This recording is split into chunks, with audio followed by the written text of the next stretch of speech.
যত সব ঢং তাই ভাবছো, তো গরম জল বসিয়েছি তবুও তোমাদের দেখাচ্ছি। তো পুরো ভিডিওটা দেখতে থাকো, বুঝতে পারবে আমি কি বানাচ্ছি। তো ওদিকে গরম জল বসিয়ে দিয়ে এখানে নিয়ে নিচ্ছি আটা, তারপরে একটু নুন দিয়ে তারপর জল দিয়ে ভালো করে মেখে নিব। ভালো করে মাখতে হবে, না হলে কিন্তু হবে না। তোমরা ভিডিওটা দেখতে থাকো আমি কি বানাচ্ছি, তাহলে বুঝতে পারবে। পুরো ভিডিওটা না দেখলে কিন্তু একদম বুঝতে পারবে না। তারপর আটা মাখা হয়ে গেলে এবার ছোট ছোট করে গুলি বানাতে হবে। তারপর ফুটানো রাখা গরম জলে এইভাবে ছেড়ে দিতে হবে। তারপর সিদ্ধ হয়ে গেলে এদিকে আবার একটু আটা গুলিয়ে নিতে হবে। তারপর এই গুলানো আটাগুলোকে সেখানে দিয়ে দিব একটু পরে। তার আগে দিয়ে দিব চিনি পরিমাণ মতো, তোমরা যেরকম মিষ্টি খাও সেরকম চিনি দিয়ে দিবে।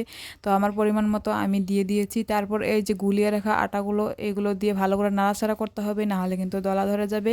তো প্রায় আমাদের রেডি হয়ে গেছে খাওয়ার জন্য। এখানে আমি আমার বরের জন্য একটুখানি রেখে দিব দুধ দেওয়ার আগে, কারণ আমার বর দুধ খায় না। তো এখানে ওর জন্য এখানে বেড়ে রেখে দিলাম, তারপর দিয়ে দিলাম দুধ। এটার নাম হলো, আমরা বলি মুঠা, তো আমার বাবার বাড়িতে বলে দইলা পিঠা।